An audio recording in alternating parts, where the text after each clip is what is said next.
Verbs में main verbs जो होती है, लिंकिंग वर्ब्स, हेल्पिंग वर्ब्स, ये जो तीनों वर्ब्स होती है ये क्या होती है, कौन सी क्रियाएं होती है, तो इन तीनों में क्या डिफरेंस है वो देखने वाले हैं। चलिए एक एक करके देखते हैं, इसके कॉन्सेप्ट को समझते हैं। ठीक है, कई बार आपको लगता होगा ना कि ये लिंकिंग वर्ब क्या है, हेल्पिंग वर्ब क्या है, मेन वर्ब क्या है, क्या इसका कॉन्सेप्ट है, उसको सीखने वाले हैं। देखिए वर्ब जो है वो क्या होती है, ठीक है, हिंदी में इसे बोलते हैं क्रिया। जो वर्ब होती है ना, इसको हिंदी में हम क्या बोलते हैं, क्रिया।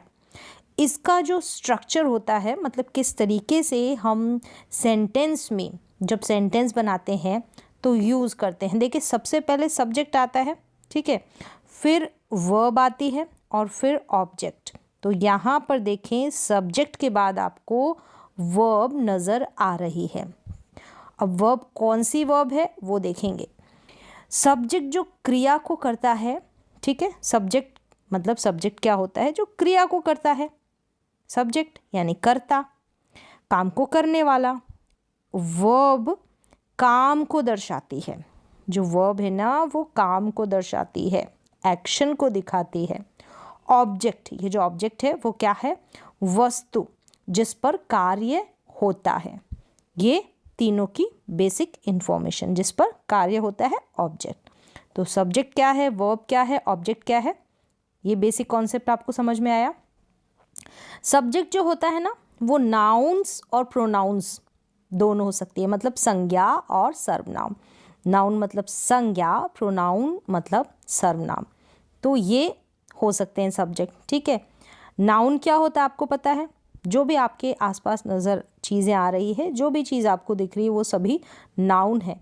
और नाउन की जगह यूज़ होने वाले जो शब्द है, कह सकते हैं वर्ड्स है, जैसे ही, शी, इट, ये सब है ना, ये सब क्या है, प्रोनाउन है, यानी कि सर्वनाम है, जो आपको पता होगा।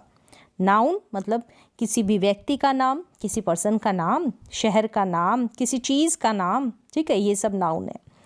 सेंटेंस देखिए यहाँ पर, राम स्कूल जाता है, क्या है, राम स्कूल जाता है। तो राम गोज़ टू स्कूल, ऐसे लिखा। तो राम यहाँ पर क्या है, सब्जेक्ट, और गोज़ यहाँ पर क्या है, वर्ब यानी कि क्रिया, और ऑब्जेक्ट, ये जो स्कूल है ऑब्जेक्ट है।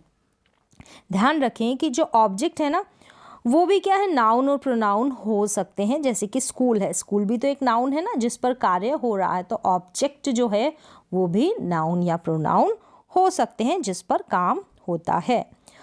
वर्ब किसी भी सेंटेंस में मेन पार्ट होता है, मतलब जो वर्ब होगी ना, कोई भी वाक्य होगा उसमें मेन पार्ट, मुख्य हिस्सा क्या है, क्रिया है। ठीक है, अब वर्ब क्या हो सकती है, वर्ब हो सकती है किस किस रूप में, मेन वर्ब हो सकती है, लिंकिंग वर्ब हो सकती है, हेल्पिंग वर्ब हो सकती है। तो चलिए यहाँ पर मुद्दा आ गया।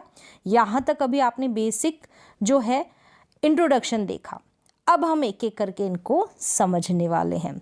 मेन वर्ब क्या होती है, एक्शन वर्ब्स जो होती है ना, एक्शन वर्ब क्रिया के रूप में, काम के रूप में।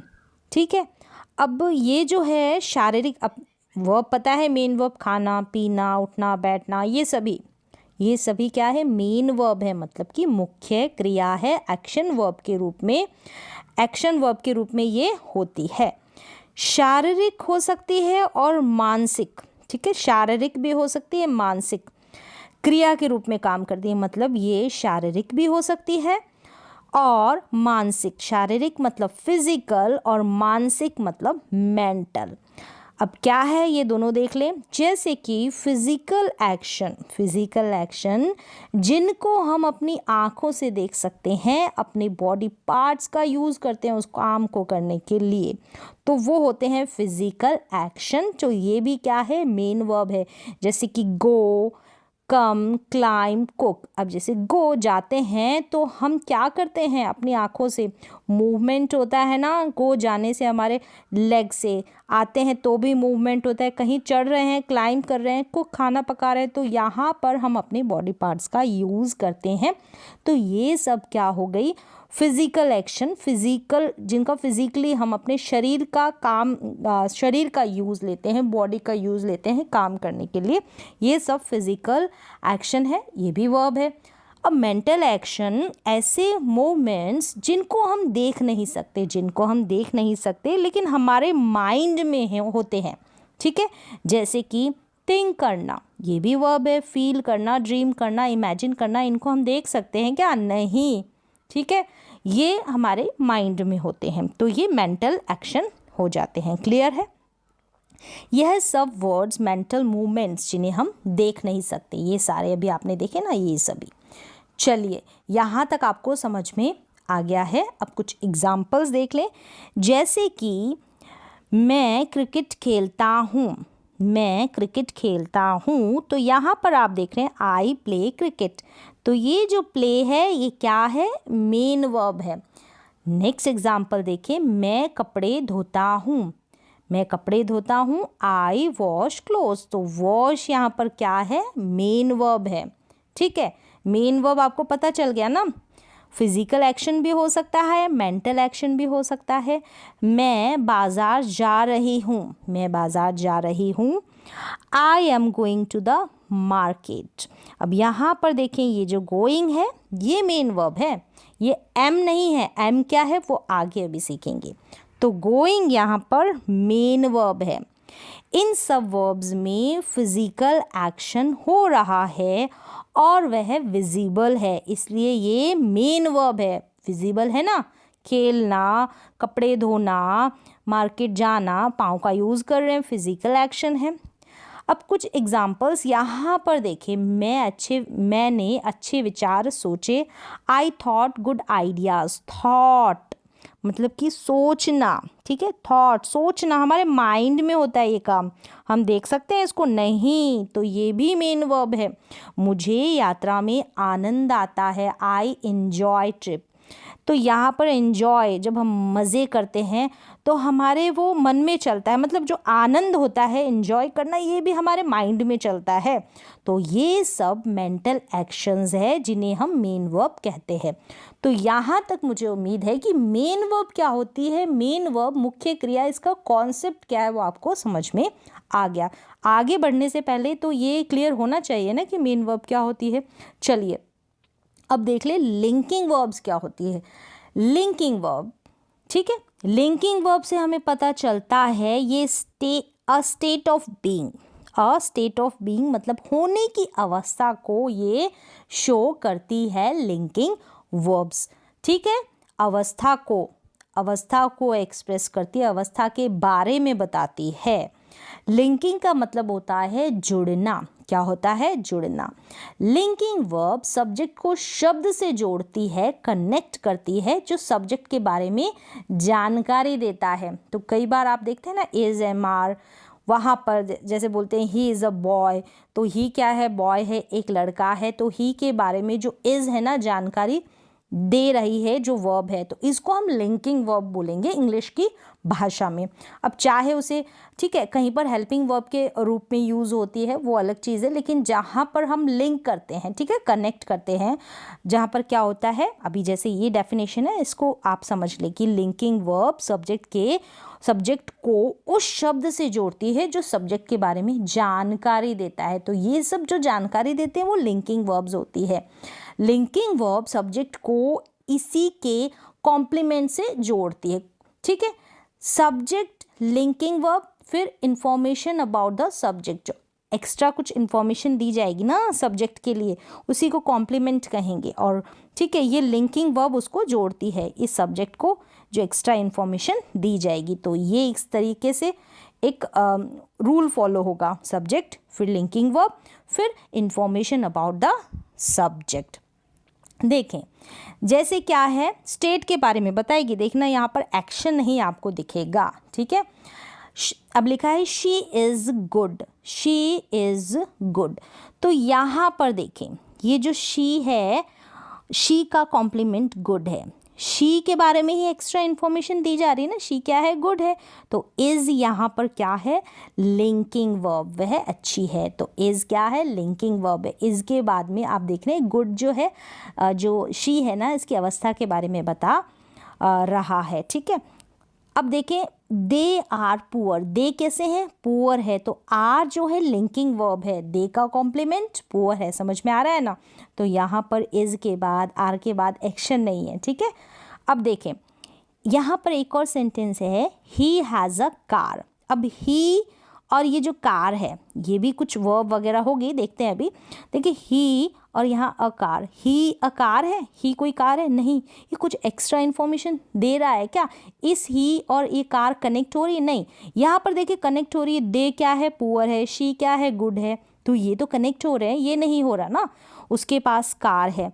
तो ये जो है, ये लिंकिंग वर्ब नहीं है, ठीक है। Roma is beautiful. अब देखिए, रोमा कैसी है, ब्यूटीफुल है। तो इज़ जो है लिंकिंग वर्ब है, ठीक है, कनेक्शन हो रहा है ना, कॉम्प्लीमेंट है रोमा का, ब्यूटीफुल, रोमा खूबसूरत है। ही इज़ अ डॉक्टर, ही क्या है, एक डॉक्टर है, ही क्या है, एक डॉक्टर है। तो इज़ क्या है, लिंकिंग वर्ब। तो इस तरीके से ये होती है लिंकिंग वर्ब। तो देखिए, बेसिक इन्फॉर्मेशन है। तो जब भी आप इज़ एम आर लिखें ना, तो आपको कॉन्सेप्ट क्लियर होना चाहिए कि ये क्या है, लिंकिंग वर्ब है, क्यों है, ठीक है। अब देखिए, हेल्पिंग वर्ब के ऊपर आ जाए। हेल्पिंग वर्ब को ऑक्सिलरी वर्ब्स भी कहते हैं, ठीक है। हेल्पिंग वर्ब को आप ऑक्सिलरी वर्ब कह सकते हैं। सभी हेल्पिंग वर्ब मेन वर्ब की हेल्प करती है, जैसे नाम से ही क्लियर है, हेल्पिंग, हेल्प करने वाली, ठीक है, मदद करने वाली, किसकी, मेन वर्ब की, मुख्य क्रिया की। कुछ एग्जांपल्स देखें, वह क्रिकेट खेलता है, he plays cricket, he plays cricket. देखिए, प्लेज क्या है, मेन वर्ब है, पता है ना, अभी देखा। अब मैंने लिखा कि वह क्रिकेट खेल रहा है, ठीक है, ही इज़ प्लेइंग क्रिकेट। अब ये जो प्लेइंग है, ये मेन वर्ब है, इज़ यहाँ पर इसकी हेल्प कर रही है। अभी आपने देखा इज़ जो अभी आया था ना, वो लिंकिंग वर्ब थी, क्यों थी, रीज़न आप देखें, कॉन्सेप्ट को समझे। अब यहाँ पर ये जो इज़ है ना, ये हेल्पिंग वर्ब है, ठीक है, यहाँ पर ये मेन वर्ब की हेल्प कर रही है। इज़ क्या है, हेल्पिंग वर्ब। अब देखिए, ये जो है, you should play cricket, should यहाँ पर क्या है, मेन वर्ब से पहले, आप देख रहे हैं ना, ये शुड आ रहा है, मेन वर्ब प्ले से पहले, प्लेइंग से पहले इज आ रहा है, ये सब क्या है, मेन वर्ब है। तो यहाँ पर शुड क्या है, ये हेल्पिंग वर्ब है, और प्ले यहाँ पर मेन वर्ब है, प्लेइंग यहाँ पर मेन वर्ब है, ठीक है, और शुड क्या है, हेल्पिंग वर्ब है। चलिए, अब आगे देखिए, कुछ याद रखें चीज़ें कि हेल्पिंग वर्ब्स हमें टाइम के बारे में बताती है। मतलब ये जो सेंटेंस है, वाक्य है, कौन से टाइम के, प्रेजेंट टाइम का है, पास्ट का है, या फिर फ्यूचर का है, ठीक है। ये हमको कौन बताती है, हेल्पिंग वर्ब्स बताती है। अब हेल्पिंग वर्ब्स कौन कौन सी होती है, जैसे आपने देखा होगा, is, am, are, was, were, has, have, had, be, being, been, do, does, did, could, should, would, can, may, might, must, will, shall, ये सभी क्या है, हेल्पिंग वर्ब है। दूसरा नाम है इसका ऑक्सिलरी वर्ब, ठीक है। एक चीज़ और नोट डाउन रखें कि मेन वर्ब अकेले भी प्रयोग की जा सकती है, जो मुख्य क्रिया होगी ना मेन वर्ब, वो अकेली आ जाएगी, ठीक है, अकेली आ जाएगी, किसी की ज़रूरत नहीं होगी, कोई नहीं होगा ना इसके साथ, तो भी अकेली आ जाती है। जैसे कि तुम अंग्रेज़ी पढ़ाते हो, यू टीच इंग्लिश। तो देखें यहाँ पर टीच क्या है, मेन वर्ब, अकेले आई है ना, इसके साथ हेल्पिंग वर्ब आई है, कोई नहीं आई। अब यहाँ पर देखिए, तुम अंग्रेज़ी पढ़ा रहे हो, यू आर टीचिंग इंग्लिश, तो अकेले भी आ गई और हेल्पिंग वर्ब के साथ भी आ गई। अब यहाँ पर देखिए, मेरे पास कार है, I have a car, I have a car. तो हैव जो है ना, यहाँ पर क्या है, अकेला आ रहा है, तो हैव का प्रयोग अकेले हुआ है, क्योंकि यहाँ हैव जो है मेन वर्ब है, क्या है, मेन वर्ब है। और यहाँ पर अभी मैंने बताया, ये जो हेल्पिंग वर्ब्स है ना, ये यहाँ पर आपने हैव को भी देखा होगा, तो ये हैव हेल्पिंग वर्ब भी होता है, मेन वर्ब भी होता है, लेकिन पहचानेंगे कैसे, क्योंकि हैव यहाँ पर अकेला आया है ना, आई हैव अ, ये पोजीशन की ओर इशारा करता है, इसको हम आगे डिटेल में सीखने वाले हैं। आई हैव अ कार, तो मेरे पास कार है। किसी के पास कुछ है, हैज़ हैव का यूज़ करते हैं ना, वहाँ पर जो हैव है अकेला है। तो आपने अभी कॉन्सेप्ट सीखा कि जो मेन वर्ब होती है वो अकेले आ सकती है, तो हैव यहाँ पर हेल्पिंग वर्ब नहीं है, मेन वर्ब है। अब यहाँ पर देखिए मैंने अपना काम कर लिया, तो I have done my work, ये परफेक्ट टेंस है प्रेजेंट का। देखिए हैव के साथ वर्ब की थर्ड फॉर्म आ रही है, तो अब यहाँ पर हैव क्या है, हैव जो है क्या है, हेल्पिंग वर्ब है। ये जो डन है वर्ब की थर्ड फॉर्म है, मेन वर्ब है, तो इसकी हेल्प कर रही है हैव, ये हेल्पिंग वर्ब है। डन यहाँ पर मेन वर्ब है, जैसे यहाँ पर मैंने मेंशन किया है। समझ में आया? तो कॉन्सेप्ट आपको क्लियर हो गया कि मेन वर्ब जो है वो अकेली आ सकती है, इसलिए आप ऐसे पहचान सकते हैं। जैसे हैव अकेला है तो आपने समझ लिया कि हैव क्या है, मेन वर्ब है। तो इस तरीके से ये बेसिक कॉन्सेप्ट था कि हेल्पिंग वर्ब कौन कौन सी होती है, क्या होती है, क्या कॉन्सेप्ट है इसका, मेन वर्ब क्या है, लिंकिंग वर्ब क्या है। तो ये कॉन्सेप्ट आपको क्लियर होना चाहिए और मुझे उम्मीद है कि आपको समझ में आ गया होगा। तो यहाँ पर और भी कुछ वर्ब्स होगी, क्या इसकी फॉर्म्स है, आगे उनको सीखेंगे। तो उम्मीद है ये वाला कॉन्सेप्ट आपको क्लियर हो गया होगा। तो चलिए आज के लिए बस इतना ही।